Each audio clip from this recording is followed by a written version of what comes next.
with just under a month to go in college basketball. Big night with Duke and Syracuse getting it started. Cooper Flagg in attendance. More on him in a minute, just over 6 minutes to play first half. As it tends to be with Duke this season especially, it was all about Cam Boozer. Three-pointer here puts Duke up 11. Then, leading by 5, Cam draws 2 defenders, kicks it out to Caden, Duke up 8. But Greenberg, the Boozers have been so good, but Cam, he can do whatever he wants inside and out. He's so poised, so patient, high basketball IQ, plays both sides of the floor, can shoot the three, a willing passer, and Caden right there has got a high basketball IQ as well. Terrific passer, sees the floor. The basketball IQ and maturity of these two guys is second to none. Look how patient he is getting to the front of the rim. We just showed at the end of the half on an 11-0 run. That was really what paced them in this to come out with a big win for Duke. It was a blowout in that fashion.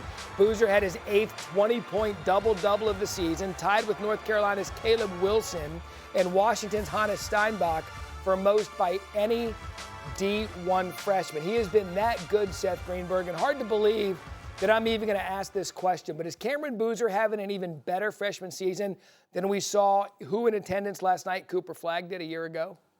Statistically he is, and he's asked to do more. I mean, you think about Cooper Flagg and the team that he played with. All 5 of the starters are playing in the NBA right now.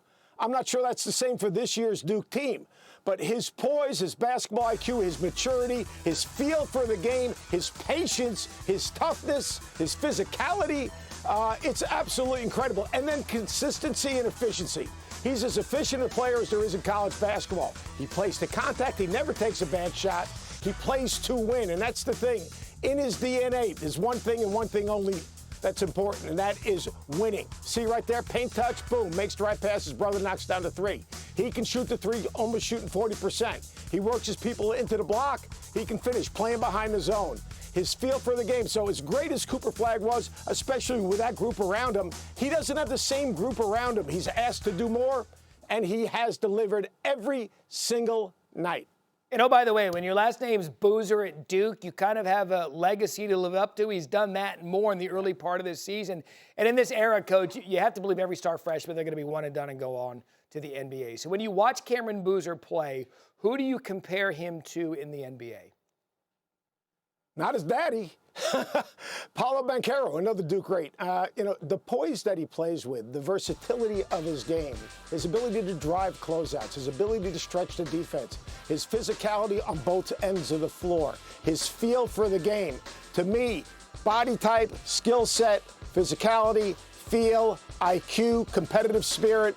It says Paolo Banchero to me, and that's a pretty good comparison. You see him right there. He can catch it face up and drive closeouts, even though Euro step. He can score around the basket.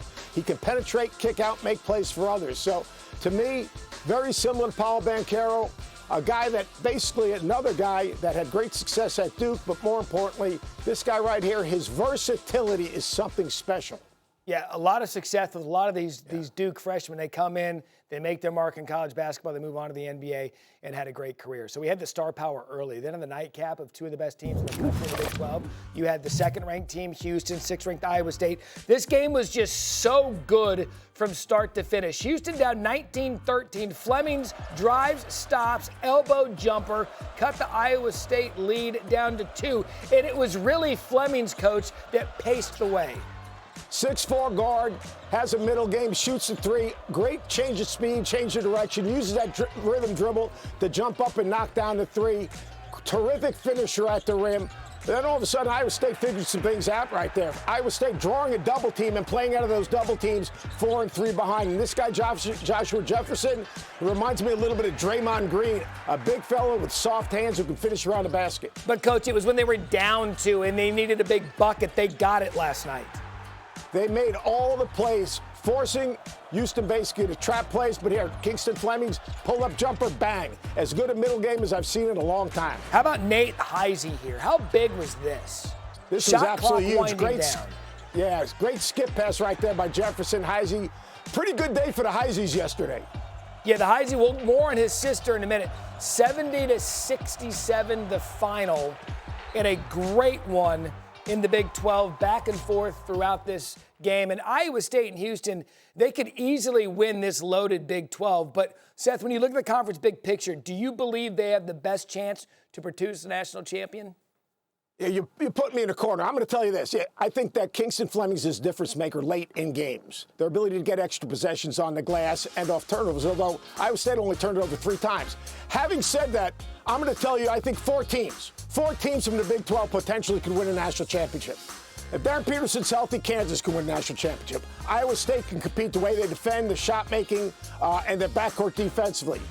Houston, obviously, is one of those teams. You're looking at a Big 12, and then Arizona was undefeated until this weekend. The Big 12, the top of the Big 12, is the best conference in college basketball. Yeah, and it's worth pointing out. Top heavy, they're really, really good. Down as you get to the mid-tier, the bottom, it's not as great. But 4 national championship contenders. You mentioned Fleming's. He was so good. 22-5-4 in the loss. I want to do the same as we did with Boozer, expecting that he'll be gone. Who do you see when you see Fleming at the next level? I see 2 guys. I see De'Aaron Fox with that burst and that quick first step. And I see Shai Gilgeous-Alexander with that middle game, the ability to get to a middle game and get to his spots anytime he wants. But De'Aaron Fox, great finisher around the basket, explosive, changes speed, changes direction. And Shai Gilgeous-Alexander, no one has a better middle game. And also, Kingston Fleming, he gets to the free throw line. And someone told me that SGA gets to the free throw line a little bit. I don't know. Someone told me that, but I might be wrong, you know? No. Look at his game. Look at that middle game. He gets to a spot, elevates. He gets to his spots. He can finish. He can shoot the threes. An active defender. This guy is special. He's absolutely special. He's a 2-way player with explosiveness to his game. You've done your research, by the way, on free throw shooting. I'm proud of you. Read the notes in the morning. You'll be set. But your comp's dead on with some of these young players in the country. What a great time in college basketball. 3.5 weeks left until Selection Sunday. Coach, you'll be busy with us throughout the morning. Coach Seth Greenberg with us. Thank you so much. Thanks, Matt. Kansas State has fired men's basketball coach Jerome Tang for cause. One of the biggest stories in the sport. The basis for the for-cause firing is language in the contract, quote, public disrepute, embarrassment, ridicule, to Kansas State. The last place Wildcats have only won 1 game in the Big 12. And this was after Tang lashed out at his players following a blowout home loss to Cincinnati last week. Take a listen. This was embarrassing. These dudes do not deserve to wear this uniform.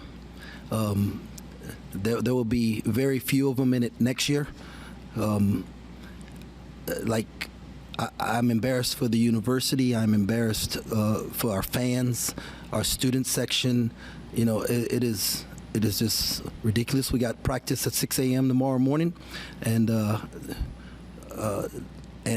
we will get this thing right. I have no answer, no words. So y'all got 2 questions. So whoever want to ask 2 questions, I'll answer them to the best of my ability right now. But right now, I'm pissed. I have more than 2 questions for our coach, Seth Greenberg. When you hear the coach say that publicly, what were your thoughts when you heard Tang say that? That he was holding his team to a standard, that he was making sure his team was accountable. Now, look, Jerome Tang's mistake, he has not won enough games, plain and simple. He didn't do a good job maybe bringing the right players into his program. He's responsible for that. But these guys are not amateur athletes. They're professionals. Some guys are making $1 million plus, $500,000 to $1 million plus. He's holding his team accountable. He's holding his team accountable to a standard, and he's holding his team accountable to represent the institution, the athletic department, the community, and the alumni base to a standard. Having said that, this is a very, very simple thing. You know, you have a contract, I have a contract. All right? And in that contract, if Jerome Tang decided to leave, he was going to have to pay a buyout. That's right. That's what's written in the contract. What's also written in the contract is that Kansas State decided they wanted to part ways with Jerome Tang, right? They would have to buy him out. It's a large number. It's $18 million. So what is Kansas State trying to do? He's getting fired because he did not win enough games. End of conversation.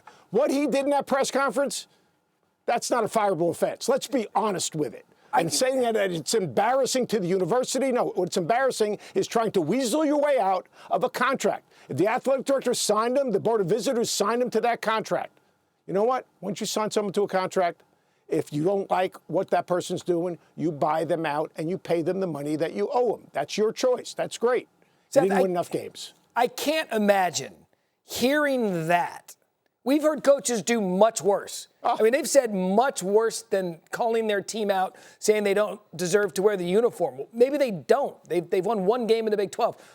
You can't imagine that the university is going to hang their case on that to not pay Tang the money that they agreed to pay him when they gave him the extension after the Elite Eight in 2023.